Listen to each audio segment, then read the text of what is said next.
શ્રી સીતારામ સરયુ ઘાટ તથા વિજ્ઞાનના માધ્યમ દ્વારા સમસ્ત ધર્મપરાયણ ભાઈ બહેનોને મારા જય સિયારામ, જય શ્રી કૃષ્ણ.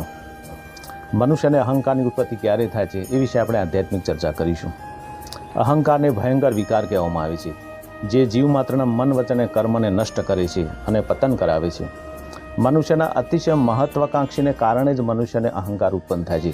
મનુષ્ય જેમ જેમ મહત્વાકાંક્ષી બને છે એમ એમ એના ઉત્તરોત્તર અભિમાન વધતું જાય છે. અહંકારની પત્નીનું નામ છે અવિદ્યા. અહંકાર કોણ છે અને અવિદ્યા કોણ છે? તો અહંકારની પત્નીનું નામ અવિદ્યા છે, જેના 6 સંતાનો કહેલા છે આધ્યાત્મિક દ્રષ્ટિએ. આ સંતાનો કયા? તો કામ, ક્રોધ, મોહ અને લોભ એ એના 4 પુત્રો કહેવામાં આવે છે, અને તૃષ્ણા અને વાસના એ એની 2 પુત્રીઓ કહેવામાં આવે છે. કોની? અહંકાર અને એની પત્ની અવિદ્યાના આ 6 સંતાનો કહેવામાં આવે છે. તૃષ્ણા અને વાસના એની 2 પુત્રીઓ કહેવાય છે. કામ, ક્રોધ, મોહ, લોભ, તૃષ્ણા અને વાસના આ 6 પ્રકારના વિકારો કહેવામાં આવે છે. કામ, ક્રોધ, મોહ, લોભ, તૃષ્ણા અને વાસના એ જીવ માત્રના ભયંકર આંતરિક દુશ્મનો કહેવામાં આવે છે, જેને છળરીપુ કહેવામાં આવે છે શાસ્ત્રમાં.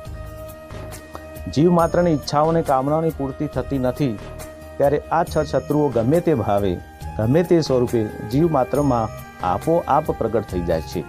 ત્યારે મનુષ્ય પોતાના જ્ઞાનને ભૂલી જાય છે, મનુષ્ય પોતાનો વિવેક ભૂલી જાય છે. કોના કારણે? અહંકારને કારણે. ભગવાન કૃષ્ણચંદ્રે ગીતાજીમાં અર્જુનજીને કહ્યું હતું, હે અર્જુન, બહારના એક પણ શત્રુને મારવાથી, એક પણ શત્રુનો સંહાર કરવાથી એના અનેક શત્રુઓ ઉત્પન્ન થાય છે, એની સામે યુદ્ધ કરવા તત્પર થઈ જાય છે.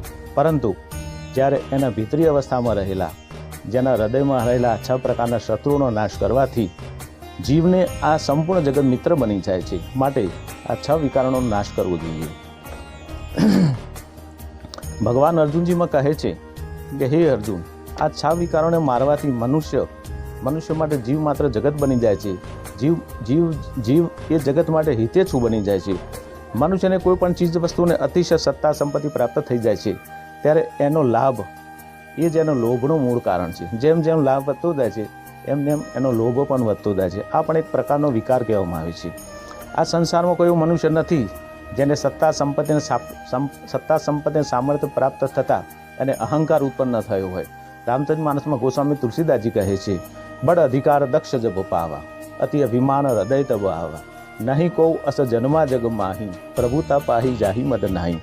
સત્તા સંપત્તિ પ્રાપ્ત થતાં હિરણ્યકશિપુ, રાવણ, કંસ જેવા રાક્ષસો જે ભગવાનના સાચા સ્વરૂપને ઓળખી શક્યા ન હતા, એનું મૂળ કારણ છે અહંકાર. અહંકારને કારણે દુર્યોધન સાક્ષાત ભગવાન કૃષ્ણચંદ્રને ઓળખી શક્યો નહોતો, ભગવાનના વિરાટ સ્વરૂપને પણ ઓળખી શક્યો નહોતો. હા દુર્યોધન, એનું મૂળ કારણ હતું અહંકાર. અહંકાર મનુષ્યને જ્ઞાન, બુદ્ધિ, વિવેક અને સ્મરણ શક્તિનો પણ નાશ કરાવે છે. ગમે તેટલી સત્તા સંપત્તિ પ્રાપ્ત હોવા છતાં પણ અહંકાર ઉત્પન્ન ન થાય એ માટે દરેક ધર્મપરાયણ ભાઈ બહેનોએ સંતના આશ્રય જવું જોઈએ, શાસ્ત્રના આશ્રય જવું જોઈએ અને વિવેકનો આશ્રય લેવો જોઈએ. તો જ મનુષ્યને અહંકાર થાય નહીં. શક્તિ સામર્થ્યના અહંકારને કારણે દાનેશ્વરી કર્ણ ભગવાન પરશુરામજી સાથે પણ યુદ્ધ કરવા તત્પર થયા હતા. એનું મૂળ કારણ શું હતું? કર્ણને અહંકાર હતું કે પોતાના જેવો કોઈ ધનુર્ધરા જગતમાં નથી. એ અહંકારને કારણે પોતાના ગુરુ સાથે યુદ્ધ કરવા તત્પર થયા હતા. એનું મૂળ કારણ છે અહંકાર. સત્તા સંપત્તિ પ્રાપ્ત થતાં અહંકારને કારણે